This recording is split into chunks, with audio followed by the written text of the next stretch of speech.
ত্রিপুরাতে আমাদের জনসংখ্যা 31%, মোট জনসংখ্যার 31% এই কুড়িটি জনগোষ্ঠীর লোক।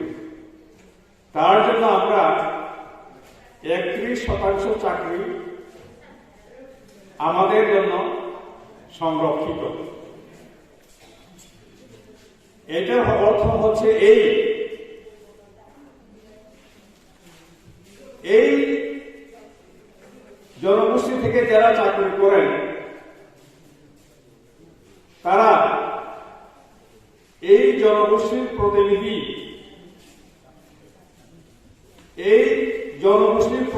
সরকারি চাকরিরত যারা আছেন আপনারা এই জনগোষ্ঠীর প্রতিনিধি। অনেকে বলতে শোনা যায় যে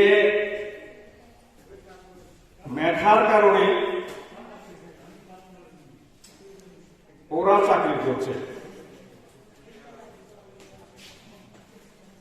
আমি আবারও বলছি, যদি মেধার কারণে চাকরি যদি হয়, অসংরক্ষিত থেকে চাকরি করতে হয়। সংরক্ষিত থেকে চাকরি যখন নেওয়া হয় তখন ওই জনগোষ্ঠীর লোকদেরকে চাকরি দেওয়ার জন্য 31% সেই যেভাবেই হোক তাদেরকে সুযোগ দিয়ে আপনারা প্রতিনিধিত্ব করছেন এবং সমাজের প্রতি আপনাদের দায়িত্ব রয়ে গেছে। এই দায়িত্বগুলি আপনাদেরকে পালন করতে হবে। যারা শিক্ষক হিসেবে আছেন, অন্যান্য দপ্তরে যারা কর্মচারী আছেন, আপনাদের দায়িত্ব রয়ে গেছে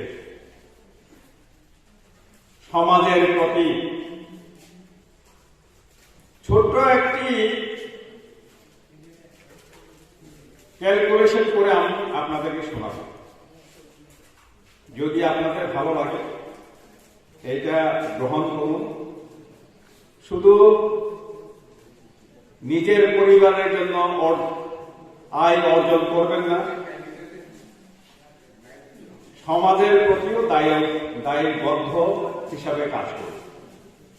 এইটা হচ্ছে এই যে 31% যে কর্মচারী, 31% কর্মচারী যদি আমরা দেখি, প্রায় 40,000 থেকে 50,000 কর্মচারী হবে। আমরা একত্রিত হয়ে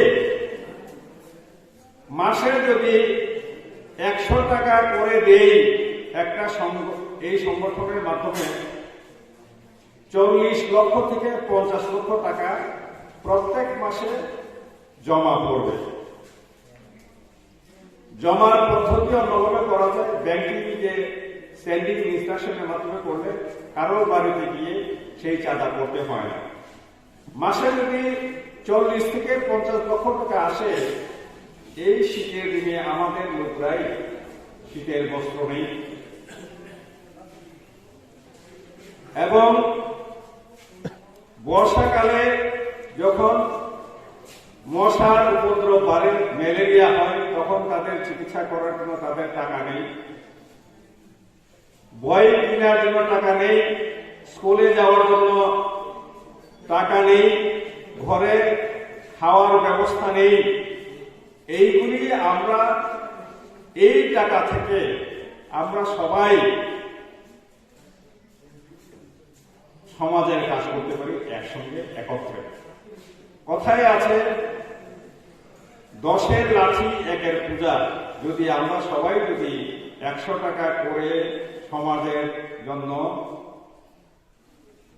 চাঁদা দেই, অবশ্যই মা বাবা জমে যায়, সে ঘরে থাকে, তার ছোট ভাইদেরকে দেখাশোনা করে, যখন স্কুলে আসে পড়াশোনা করে সে ভালো করে। ওই ভদ্রলোক কি করলেন, তাদেরকে বুঝালেন আপনার মেয়ে তো খুব ভালো পড়াশোনা করে, আপনারা গরিব, নিজের পকেট থেকে টাকা দিয়ে তাকে সাহায্য করলেন। এই মেয়েটাকে সাহায্য করার পরে সে মাধ্যমিক পাস করলো, সে ক্লাস 12 পাস করলো, সে গ্রাজুয়েট হলো,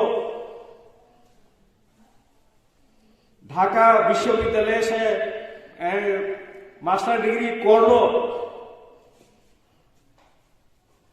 1917 সালে এই মেয়েটা বাংলাদেশ সিভিল সার্ভিস পরীক্ষায় বসে পাশ করে। গর্বের বিষয় না এটা?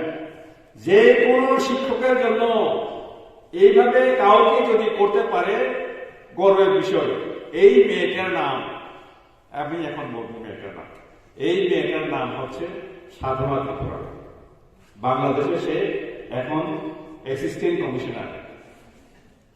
বাংলাদেশ সিভিল সার্ভিসের আমরা এখানে যেমন আইএস বলি, আইএস এর সমতুল্য বাংলাদেশের সিভিল সার্ভিসে সে একজন এখন চাকরি করেন অ্যাসিস্ট্যান্ট কমিশনার। আমাদের মনের মধ্যে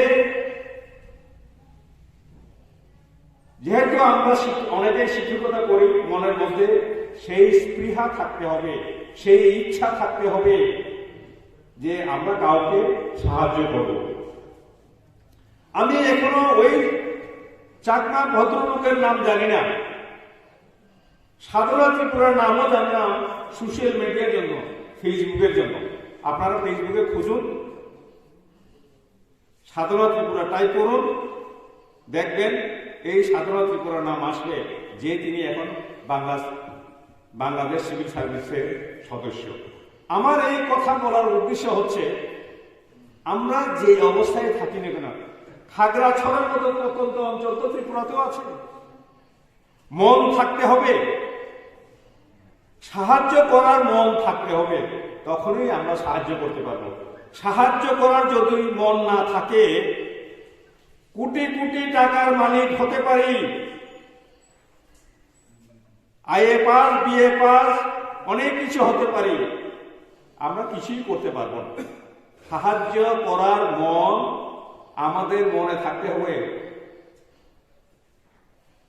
টাকা অর্জন করলেও টাকা আমাদের সঙ্গে যাবে না, শিক্ষা অর্জন করলেও শিক্ষা আমাদের সঙ্গে যাবে না। আমরা যদি শিক্ষা যত বিলাই, মানুষ বলে যত বিলানো হয়। ওই ভদ্রলোককে আমি এখান থেকে নমস্কার করি, যে ভদ্রলোক সাধনা ত্রিপুরাকে আজকে এই জায়গাতে পৌঁছিয়ে দিয়েছেন। উনার নাম আমার জানা নেই, কিন্তু উনি নমস্য। আপনাদের সবার কাছে আমার অনুরোধ, আমি শুনি কারোর নাম আমি নেওয়ার জন্য না, কোন স্কুলের নাম নেওয়ার জন্য না, যেখানে যেখানে আপনারা চাকরি করেন, যে অফিসে চাকরি করেন, যতটুকু পারি সামর্থ্য অনুযায়ী। 100 টাকা তো আমাদের জন্য কিছু না, 100 টাকা আমাদের জন্য কিছু না, যারা আপনারা চাকরি করেন। আজকে আমার মনে হয় পিওনও 25,000 টাকা পায়, কেরানি 30, 35, 40,000 টাকা পায়, শিক্ষকরা সবাই পায়। আমরা 100 টাকা দিয়ে আমাদের সমাজের জন্য আমরা কন্ট্রিবিউশন করতে পারি না। মন থাকতে হবে সাহায্যের হাত বাড়ানোর জন্য। আমাদের ছেলে মেয়েরা তাদের কিনা বলে মেধা নেই এরকম নয়, সেই মন নিয়ে আমরা যেন কাজ করি।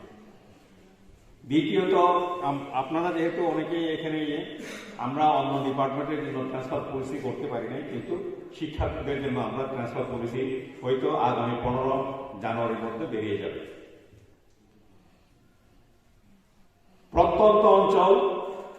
প্রত্যন্ত অঞ্চলে যারা চাকরি করবে 3 বছরের বেশি সেখানে থাকবে না। এ এবং বি ক্যাটাগরি দুইটাতে করা হয়েছে।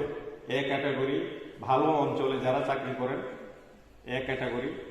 বি ক্যাটাগরি প্রত্যন্ত অঞ্চল, ছামনু, গঙ্গানগর, এখানকার কিনা বলে জম্পুইহিল, দামছড়া, খেদাছড়া, দামছড়া এরিয়া, তারপরে এইদিকে আপনার পর্ব, এইসব বি ক্যাটাগরি। বি ক্যাটাগরিতে যারা ট্রান্সফারের পরে এই পলিসির পরে ট্রান্সফার হবে 3 বছর থাকবেন।